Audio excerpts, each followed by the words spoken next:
Здраво повторно. Еве сега на работно место со Гоце. Јас стварно се радувам, Гоце. Да кажем еден контекст за новите гледачи, бидејќи кога ја гледам статистиката на нашиот канал, имаме од огромна бројка на нови гледачи на секое видео, што е уникатен во однос на претходните.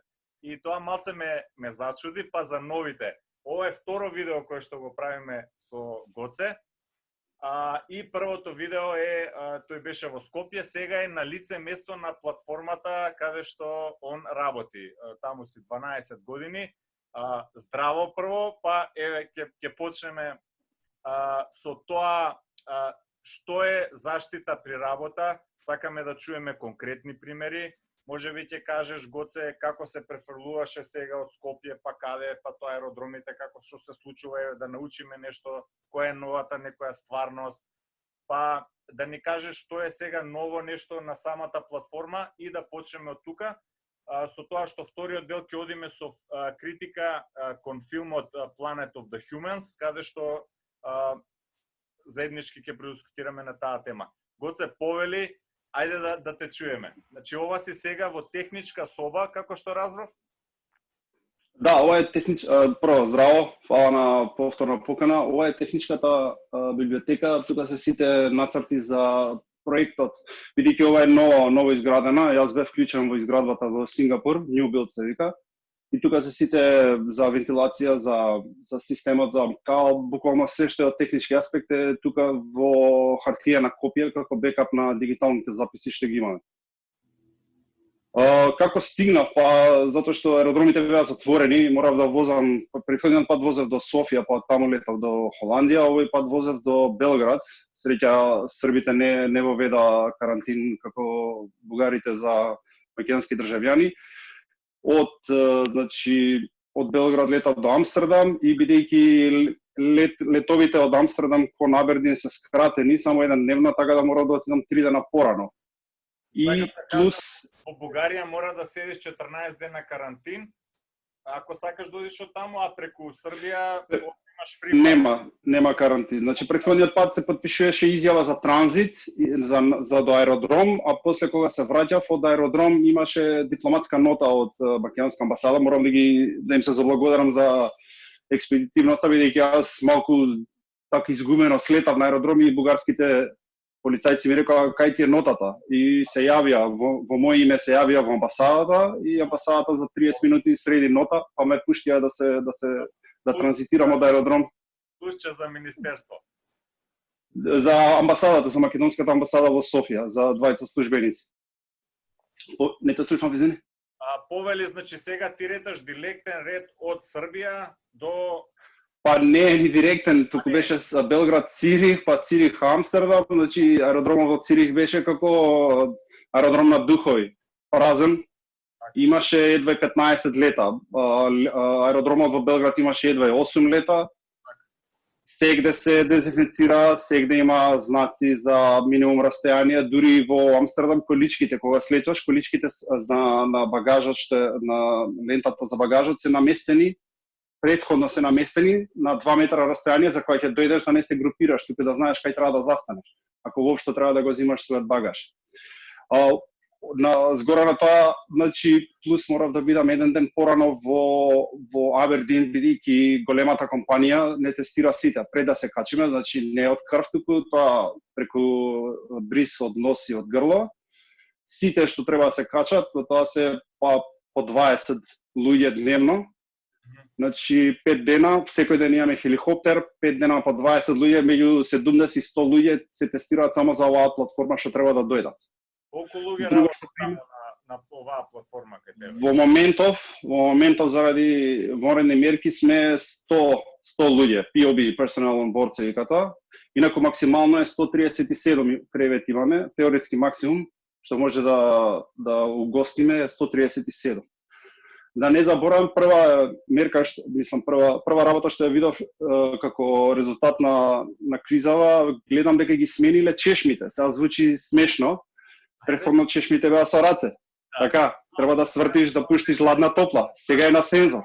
Сега е на сензор за да нема никој, за да се елиминира и тој некој контакт што би можел да го имаш со тој пред тебе.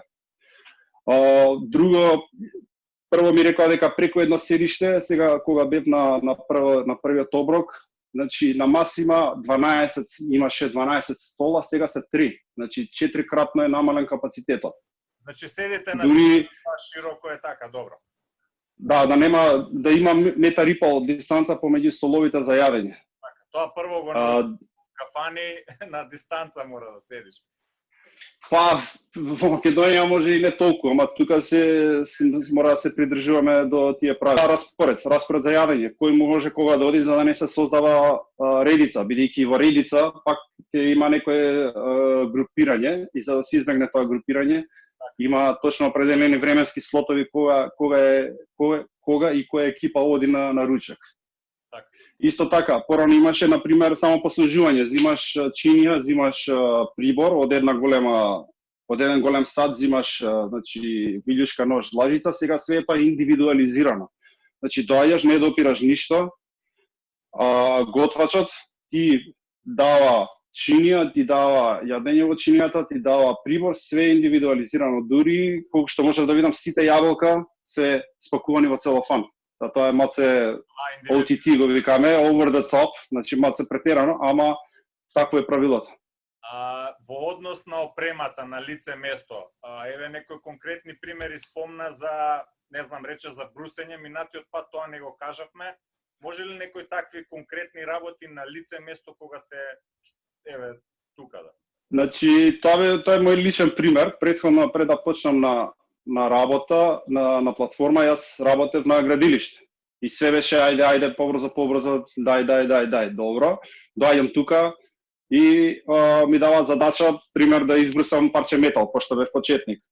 Физикалец кога почнав и јас зимам таа брусалицата и брусам. Доаѓаш супервајзорот, значи надзорникот, и вика, што правиш? Викам, да избрусам ова. Кај ти вика опремата, кај ти е заштитата, зашто не си оградил околу тебе дека бидејќи кога ти брусиш креираш искри. Викам човек, викам ова е 5 минути работа, дека го направам се тоа ќе ми фата 25 минути, пола саат може, викам не е битно. Ниедна работа не е толку итна да не може да се направи безбедно. Тоа ми беше првиот културолошки шок споредено со работењето во Македонија, бидејќи тука правилото е никој не треба да сиде дома повреден.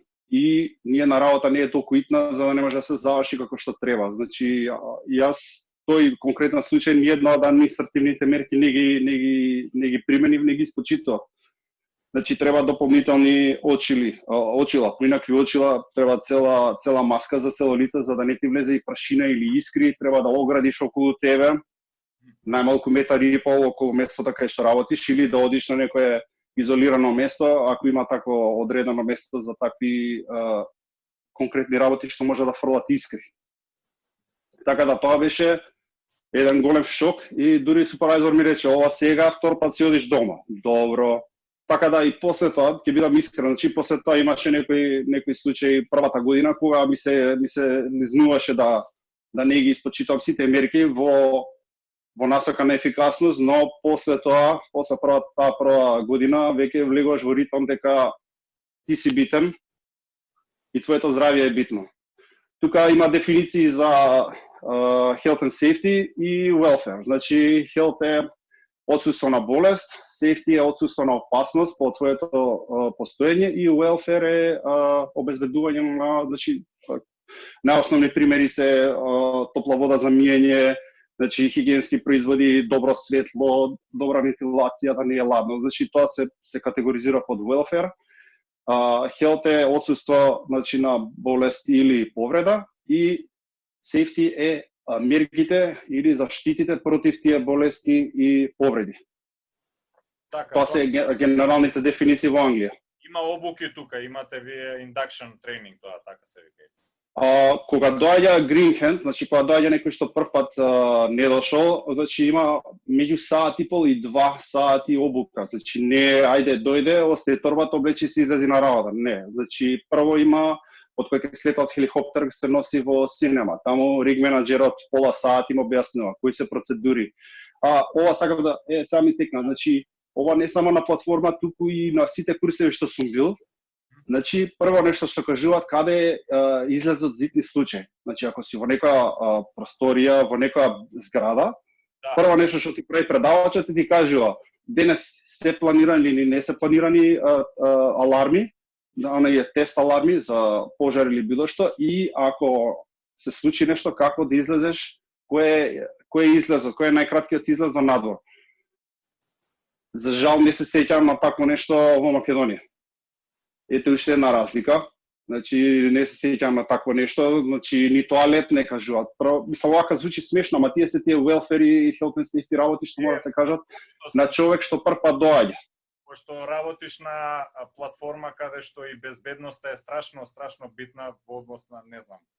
Јас не ја знам работата, меѓутоа потенцијално е жариште на огнови, на искри, на такви работи, на екстремни работи, може да се загубат животи многу лесно ако нешто се случи. Така што и има логика таа да се биде екстремно предпазлив со тие обуки и така натаму. Добро, значи дали чувствуваш дека е затегнато е сега дополнително има такво дополнително затегање на повеќе правила има, повеќе процедури, гледам дури и значи ова се гледа кога немаше криза, операторот Total, значи ги користеше максимум сите кревети, бидејќи во негов интерес, он ја плаќа платформата и сака да го искористи максимален капацитет. Сега заради правила, 3 кабини се цело време празни и тие се одредени за евентуален карантин. Значи нема ни треба овој човек мора да дојде ќе го ставиме таму, нема. Тие 3 кабини се значи црвено, не се користат за ништо друго освен овако. Значи тоа се 6 кревети кои што се минусирани од теоретскиот максимум. Сакам да кажам со оглед на фактот дека операторот Total сака да искористи капацитетот максимум, сега сме на 100 луѓе, тоа е 30% помалце, тоа кажува доста. Значи тие си имаат откажано дел од нивните операции кои што ги имале планирано и затоа не носат нивни луѓе, инженери или сервис хенд се викаат тие сабконтрактори. Значи тоа е една од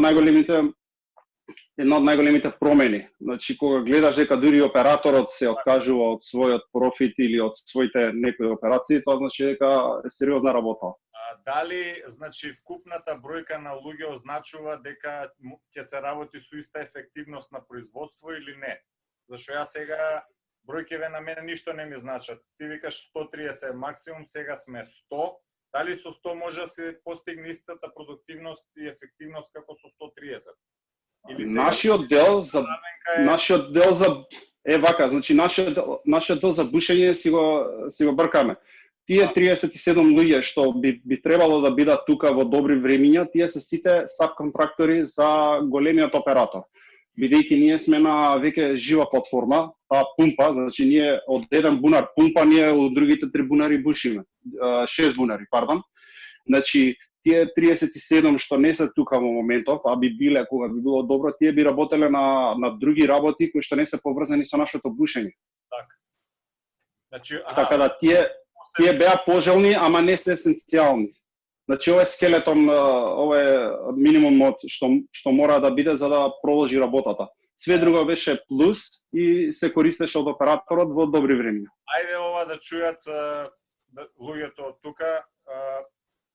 Објаснуваше кои се оние смените 3 со 3, 4 со 2, ми ги објасни, меѓутоа малце да ја раскажеме таа приказна. И така, сакам да добиеме една клима на тоа што се случува, пошто работиш стварно во многу специфична околина, многу специфична е твојата работа и не само да научиме нешто, него и тие промени на тие, како да речам сега, работни околности,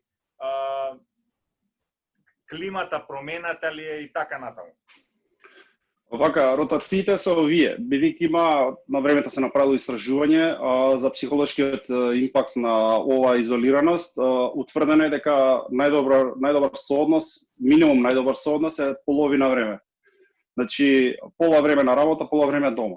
Во холандски дел се работи 2 недели, се одмара 2 недели, во англиски сектор се работи 3 недели, се одмара 3 недели.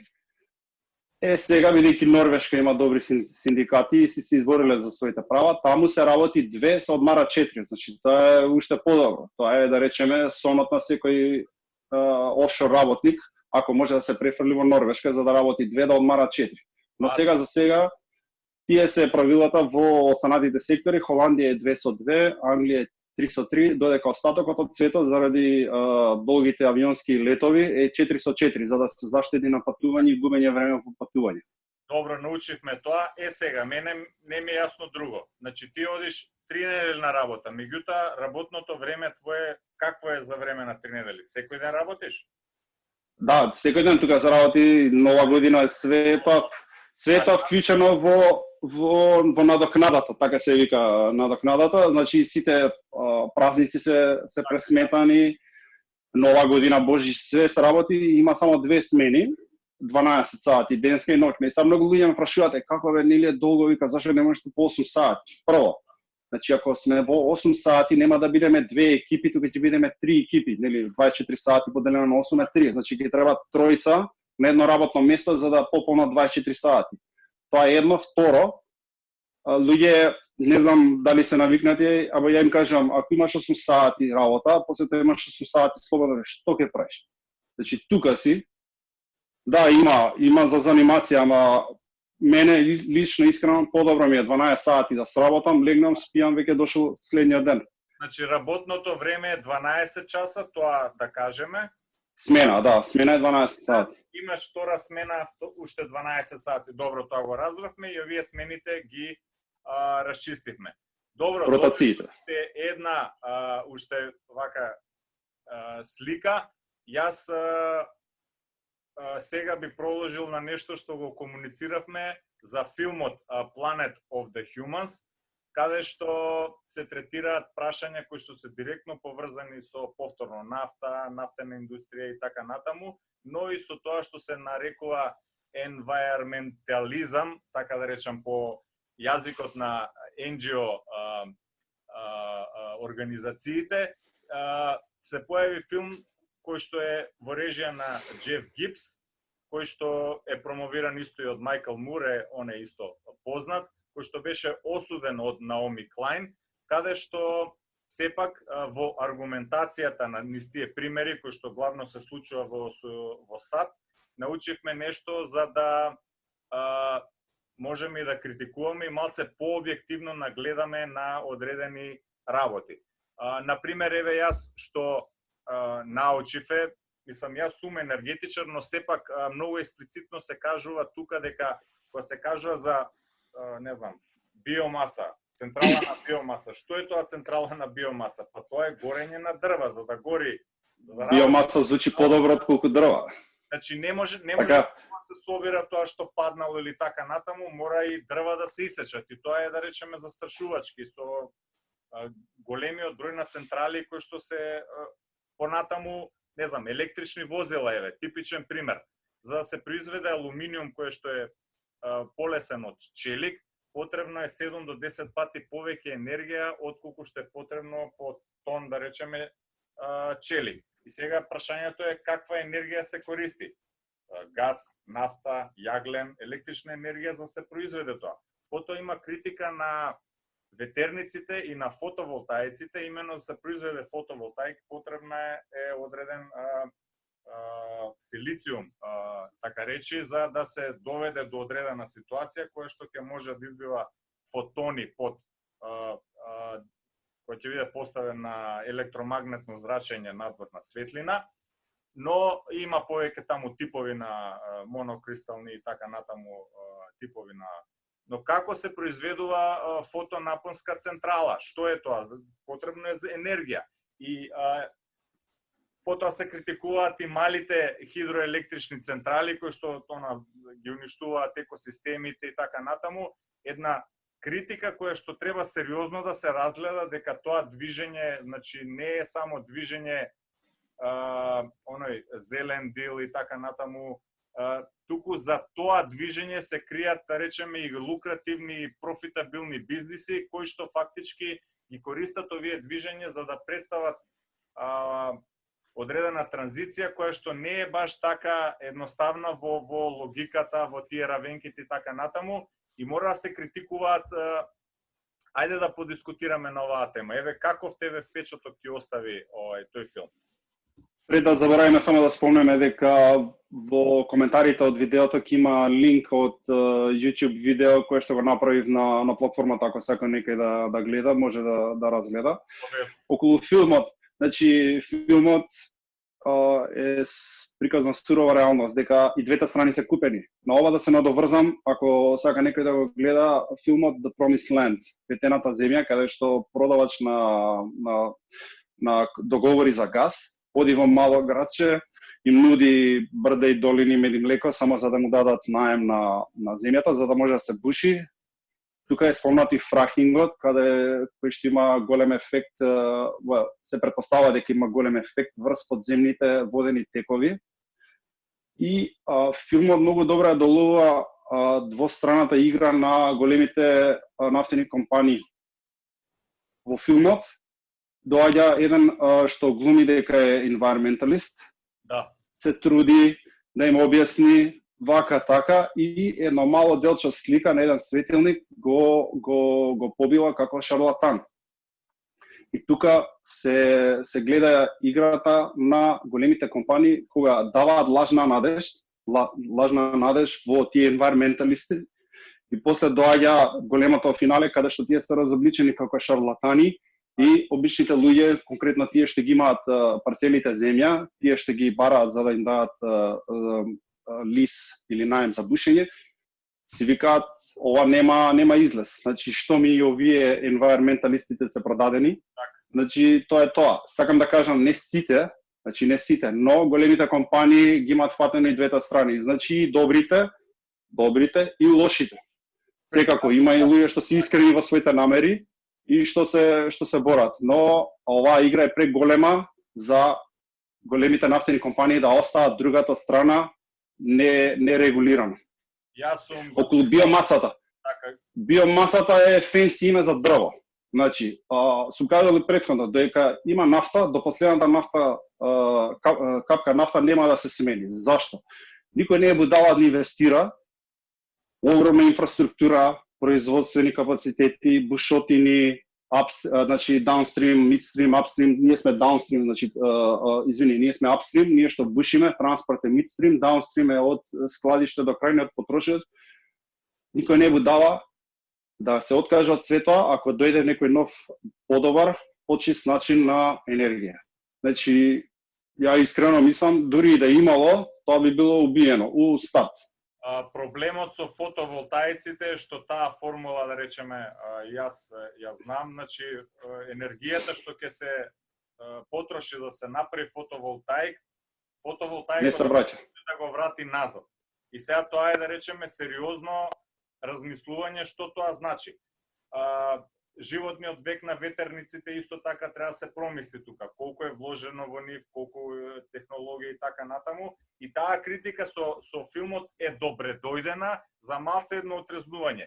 Во однос на организациите, поготово да речеме во Македонија, јас навистина со тој многу чуден јазик они баратаат. Значи тука нема класен јазик, нема антикапитализам, не се вградени доста слоеви, што мене ми укажува дека дури на несвесно ниво, тој компромис со тој биг бизнес или субсидизација преку плаќање на не знам, разноразни тарифи за електрична енергија преку фотоволтаици, се користат фондовите на државата за да се добијат субвенции преку таа приказна дека имаме зелена енергија. Сега затоа многу е битно исто друго тука. Значи не може на нула да се сведе загадувањето. Ќе има загадување, зашто има производство.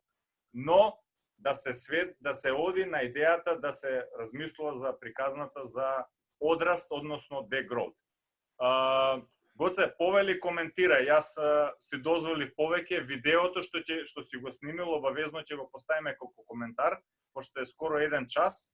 Ќе се обидам да монтирам нешто на крајот од видеото тука да видиме, но секако тоа е добре дојдено вака за да видиме каде си, што си така натаму. повели искоментирај нешто. Значи, кризава е многу добра показна вежба за поврзаноста помеѓу растот и загадувањето. Значи, раст. Раст е една така груба мерка, или растот на БДП е така груба мерка со која што се мери напредокот. Ај вака, сега ќе искористам пример од еден познаник, вика, земи 100 коли, вработи луѓе да ги возат тие 100 коли, нека возат у круг, така? Даваш плати, се троши бензин, расте БДП. Дали е тоа раст?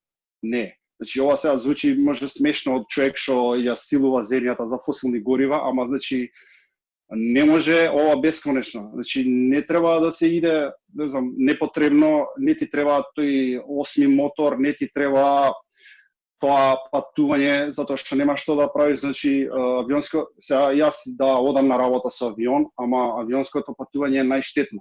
Значи најмногу се троши, најмногу се загадува околината со авионското патување. Посебно ние приватни авиони. За 1, 2, 3 се троши несразмерно повеќе фосилни горива него што да речеме со железница. Во мојот случај не практично е да одам на работа со железница заради големите дистанции. Значи мора да се размисла за одраст. Ако нема одраст, ќе треба се повеќе и повеќе енергија. Пополека се враќа, значи, потрошувачката на нафтата, цената на нафтата се стабилизира и повторно се враќаме на тоа конзумерско општество, каде што купи, потроши. Се додека го има тој менталитет, се до тогаш ќе има се поише кокс, ќе има поише нафта, ќе има дрва, ќе се горат под фенси, така убаво име како биомаса, за да се задолжуваме дека тоа е нешто поддржливо или еколошко. Отколку што јас се разбирам, значи лаички, природен газ.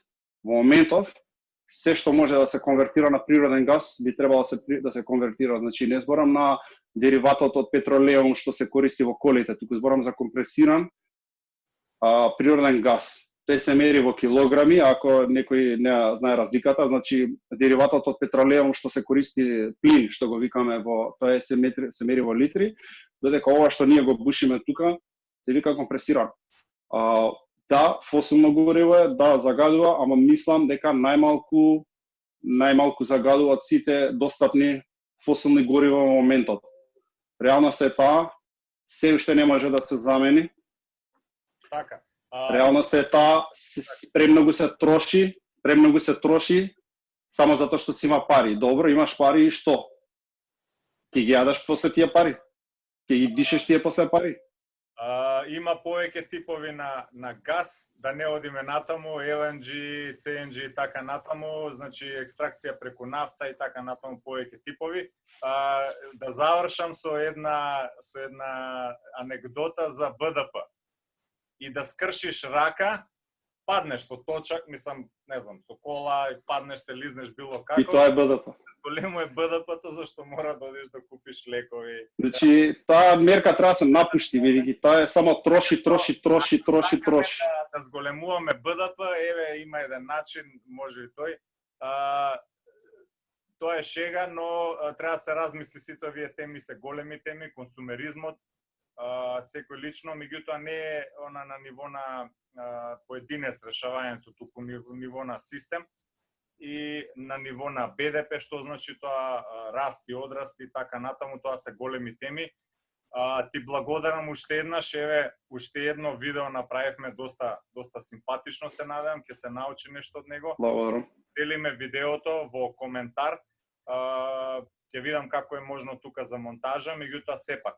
И не знам, еве, да добиеме некоја дополнителна слика, може повторно да комуницираме, ќе најдеме некоја тема, ќе кажеш нешто, да научиме нешто и ти благодарам за вклучувањето и не знам, поздрав. Нема проблем, благодарам на поканата. Се слушаме, се читаме.